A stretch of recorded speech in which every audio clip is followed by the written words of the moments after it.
Today we welcome the multidisciplinary creative Nisha Vasudevan to the stage. In this session, Nisha breaks down her process and approach for 3 of her projects in detail. Let's get started.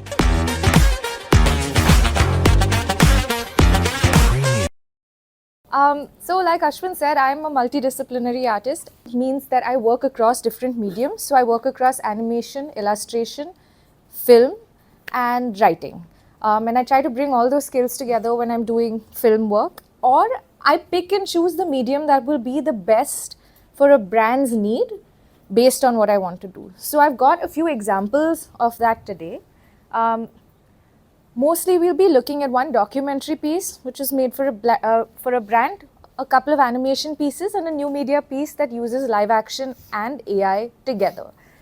So let's start with this one. It's called Bong Dog's Nightmare and it's something that I worked on with Irregulars Alliance for Lenskart Singapore. The brief that came to me was that there's an artist called Howie Kim who creates horror-based art in Singapore, and he's created this line of spectacles, and for Halloween they want to release this entire line. So it was really exciting to see that there was potential for massive experimentation with this piece. So let me start breaking it down and then I'll show you the final piece. So the first phase of figuring this out was the research phase. So once I've received the brief, I understand there's 2 things I need to do. There is the brand whom I need to understand, who's Lenskart, how do they function, how are they functioning abroad. And there's an artist, Howie Kim, who has a very specific style. And my job becomes to project their style without overshadowing it with whatever work we create. So it has to be their aesthetic, it has to showcase the product. And keeping that in mind, we can be as creative as we want. So we started off by, this is the kind of stuff that he does, and these are the glasses that he had created. So this character up here is called Bong Dog and it shows up as a motif in all of his work. So we decided to call our video Bong Dog's Nightmare. Now what becomes important here is understanding the product, right? So even this, though this is the most boring of the frames, this is the most important frame in this entire deck because you need to understand what are the features you need to highlight in the advertisement. The mood boarding process is really putting together imagery like this, where you're like, this is the type of typography we will use. This is the type of like colors we'll use, the palette we'll use and things like that. So after building out on this research phase and going back and forth with the client a bit, we've arrived at making the script. But why I did a script before we even got into massive production is for 3 reasons.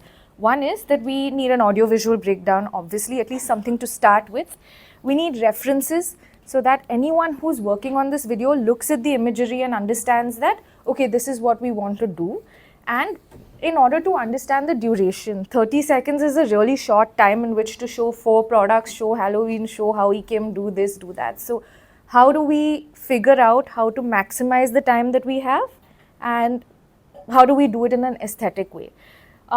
The larger reason for having an AV breakdown right at the start of your project is to align your entire team to one unique vision. So when there's a lot of creative people on something, everyone has an opinion, everyone is cranky, and everyone is egotistical.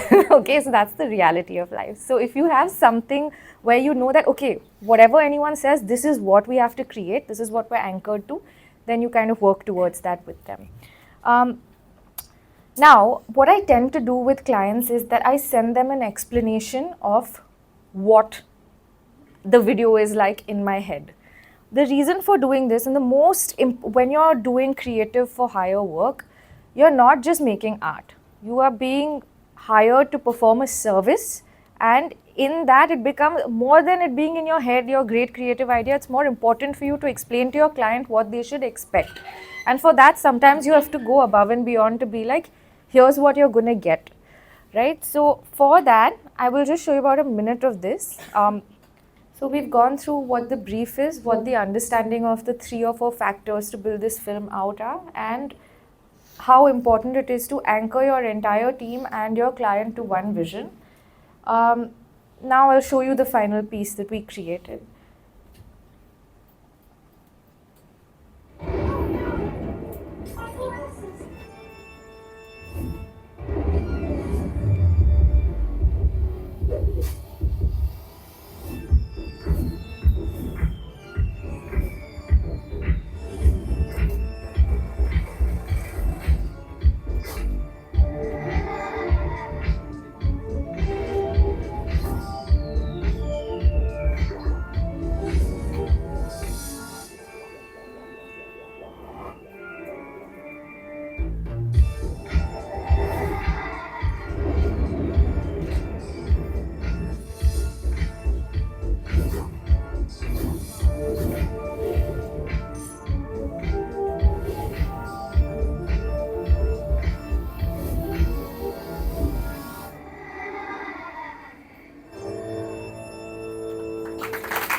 Thank you. So you saw how this went from brief to this entire 3D based video where we've created a lot of stuff. The creative director becomes the custodian of the piece, in that whoever is executing it, I need to be there to say, not like this, not like this, like this. So we work very closely.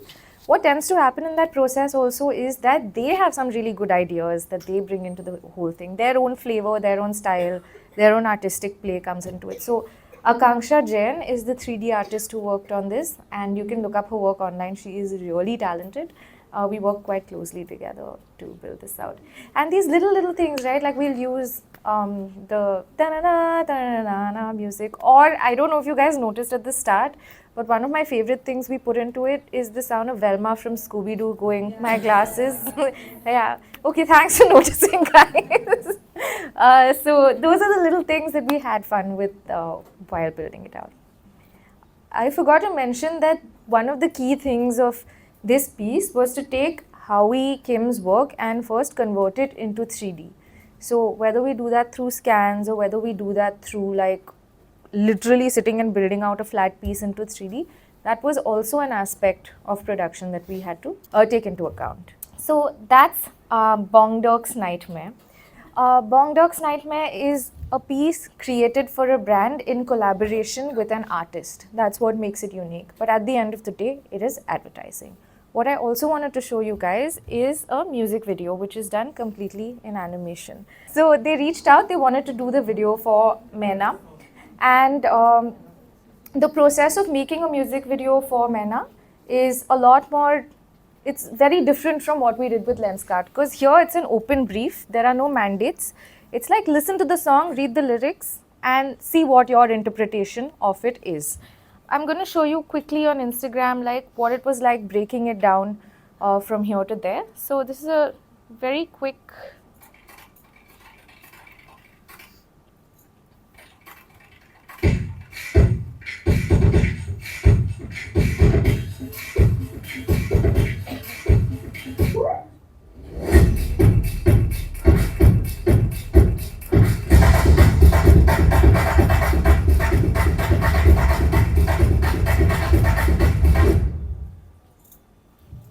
So that's kind of from paper to this thing, how the whole thing went. You can see more frames of the artwork here. But in order to get to this even, we had to start with a script. The reason I picked this script to show you guys, and we'll go to this in another page, is for two reasons. One is that very often, I'm sure you guys have been taught like insight, base your advertisement on an insight, whatever. It's really easy for us to kind of get lost between the difference between an insight and an observation. Now, I might observe that birds shit on people, right? That's an observation. But the insight I build out of it is that surely there must be something that the bird is feeling in that time too, that I can relate to human experience. So that then became the story of Mena. Humans are sharing their space with a bird, and Mena is a small creature who's been following Yash, who is the protagonist of our story, from the time Yash is a young man all the way till his old age, and they have a big misunderstanding. So I'll let that play out in the video. When doing animation work, I was working with a team called Sideline Studios, and I needed to explain to them how this video looked in my head. So again, referencing. We spoke about insight and observation and basing a story on that insight and observation. Referencing, it's really important to note that very often it becomes very easy to take a reference and then chapo it and say, this is the reference, aise hi banao. What you need to work on instead is, this is the idea in my head. What reference will help me explain it to other people? That's what referencing is for. It's to show other people what you want to do. It's not for you to find a reference to copy. So please bear that in mind as you go forward. It becomes very easy in advertising when timelines are crunched and stuff to be like, ye reference bana do, bhej do, whatever. But it's up to you to kind of keep that like standard going for a long time, that you will not reference to copy the referenced work. So here I wanted to say that this is the kind of window they have. This is how the tree, the Nayab tree looks, and it's going to become a big part of our story. And then this is an audio-visual breakdown. I generally do these audio-visual breakdowns with the time code here. I put in the lyrics, and then I put it's as close to a storyboard as it can get at this phase itself, right? So you're seeing a boy is there, there's a pile of books, Maina to Gade Agar, a tree is there across from his window. I'd like you guys to just look at this carefully and see how much of this did translate to the final video and how much of it was left out, and we'll discuss why those changes took place along the process. But these little things are there, like he has a bird feeder, Mena's going to come there and eat. He sits and looks out of the window. His parents fight behind him. So there is a lot of stuff like this that's stuffed into the script. Now after we do a script, we go into prototyping. Prototyping is really important in any animation or any experimental piece, because you need to go in understanding that you are going to make mistakes, and you make those mistakes as early on in the process as possible so your outcome is not affected. So this on top is called a character sheet. This shows Yash from age 10 to age 100 or 80 or whatever, as he grows over time, as he has a miserable little mustache in the middle and then he grows out of it.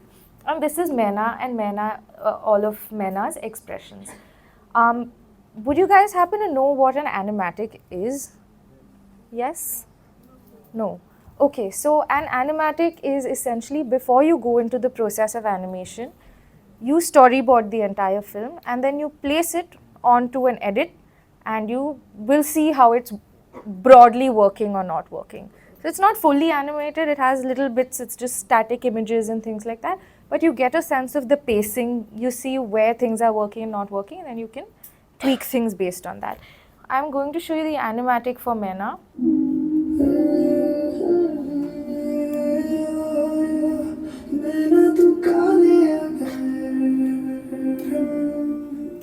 So note that it's not fully animated, it has just bits and pieces, pencils.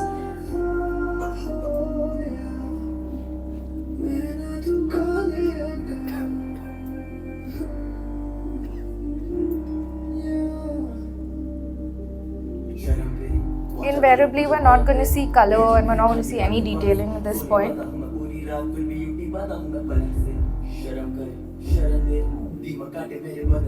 You also won't see background action really in an animatic, because you're like, you also won't see foreground action on it.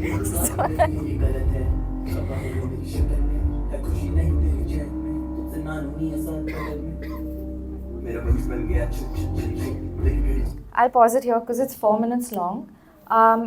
So if you notice in the background, right, like it looks like it's all 2D, but what we did is we created all the backgrounds in 3D so we could reuse them and turn and twist them in whatever ways we wanted. And only the boy and the Maina are done in 2D. So that was a way of us maximizing the space we're able to create, but keeping the costing to a minimal. So we have to make production decisions like that when doing stuff like this. And also your band will always be like, but why can't we do this? Why can't we do that? Why can't we have someone flying from the sky and coming? So you also have to do that expectation management with them in that period of time. Cool? Should I move on to the next thing? Okay, so that was Maina. This one is a lesser known project of mine, but one of my favorites. It's called In Event of Change, Money and Notoriety. It is by a it's a music video again, but it's a piece of branded content for Dhanji. You guys know Dhanji? Oh, that's great. Okay, cool. So Dhanji is this rapper from Ahmedabad, and he's pretty good, and this song is also really cool. The reason I bought this project is two reasons. One is that it uses a mix of live action and AI to get the output that we wanted. And the second is because the first thing I showed you was commissioned by a brand. The second thing I showed you was commissioned by another artist. The third thing I'm showing you, I pitched to the artist saying, I really like your song. Can we do something with this? Can it happen? So that's another way of you doing this. So I pitched the artist the idea, they liked it, we got their label involved and stuff, And then together we pitched the idea to Impresario, who own Social. So then this became something that Social dropped around Halloween. See, I do a lot of, if you need work done on Halloween, please call me. So we dropped this around Halloween for the whole thing. So I reached out to Dhanji, and we went into the script. Script was again to figure out what are we visualizing, how do we set it to music, and how do we anticipate problems. Okay, so pay attention to all of this stuff, see if it plays out in the final video that I show you. Okay, so I wanted to do this setup of a lab. We have all of this stuff at a workstation. The bulb goes on, and then I start to write stuff like the doctor turns, gives a goopy green hand. I've written my entire like dream out over there, and that's when I realized that it becomes important to test. So that's where prototyping comes into play again. So I've put down, once I've written the entire script, I've sat with my team, broken it down, and then made a list of only problems. We're going to use AI. How does AI turn to the, like when you're turning your head like this, is it able to pick it up? How is AI react to tracking when you're going from like a close to a wide? I realized that a lot of these things became problematic with this was a year ago. It's come a long way since then. And then had to rejig the script to be able to fit the platform that I was going to use for it, right? So lip sync on close shots was possible because the character is lip syncing. On wider shots, AI is uncontrollable. The mouth would just turn into something else, fly off faces, whatever. So how do we keep this consistent became something. There was also the issue of, you'll see there are some shots where we're panning from me to another character, for example. At the time, AI would not be able to recognize two separate things in a frame when you went from one thing to another. So we were trying to figure out all of this stuff while doing the video, and slowly it became clearer to us what we were doing. So we did this script, and then we had to do the production breakdown. It's going to be a very boring spreadsheet that I'm going to show you guys. It's my least favorite part of the work, but it's also the most important part of the work because you're going to put together a plan for how you're going to execute this. So let me show you mota what's there in a production sheet. So we have each and every shot, okay? Everything listed out. We have every single character, we have every single where the camera is taken from, what are the props we need for each scene. This becomes even more important because we're going to run this whole thing through AI for us to know that there's glass here, there's a Swiss Army knife here, there's a cheese grater here, because we know those are the items that we're going to turn into something else using AI. We're going to use glasses, but we're going to, like the glasses at Social are going to turn into something else altogether. Or we're going to keep a prosthetic hand that's holding a cigarette on it, but it's going to turn into like a hand that the person has cut off and done whatever. Okay, so that's the production sheet. Okay, we do a location-wise breakdown in terms of if this video was shot at Antisocial. I'm certain many of you have been there. It's just one big place, and outside there's a little area where you can go and hang out. This was shot there and inside. So we had broken that area down into being the lab, and the inside area was for other stuff. Okay, so here we do a location-wise breakdown. We have a breakdown of the cast. We have the to-do list of what are all the last-minute things left before you do whatever.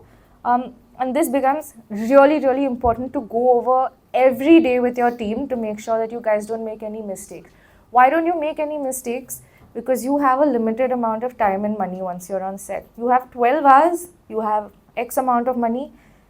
You can't go over this. So if you're not well prepared, you're bound to mess up. So you have to be really, that's the point where you start getting stressed out a little, and the stress is necessary because you can't let down a whole bunch of people who are coming together to do something. So be very well prepared. So you get into your production sheet and you do all of this stuff and then start having fun. So here's a couple of visual breakdowns I'll show you guys. So if the original frame, the one on the right, had just this guy, Siyahi, with a blue background, what we had at the bottom is what we were able to create with AI. this is one of my favorite scenes. So we wanted to create a big laboratory. We didn't have money or time to create that. So we took action figures, like Star Wars action figures, we stuck them under glasses and we shot them like this. And then we created, like in miniature, a lab that we were able to use. So this was quite a tricky one to me. I'm so sorry that the song had so many bad words in it, and smoking is injurious to health, so please do. So firstly, it's a commentary on like influencer culture as such, as you can tell, on the fact that we're like, it becomes replaceable very fast and whatever. Having to go in with a proposal, like a proper proposal, that I heard your track, I think here's what we can do with it. If you're interested in hearing back from me, I will come in with like a proper presentation that I'll make to you on what we can do with the story, what we can do with this entire thing, how much it's going to cost us, where we make, like raise the money from, what brand we bring on board, etc. So it can start as a casual conversation when you reach out to them, but eventually it becomes important to have like a proper deck and stuff in place.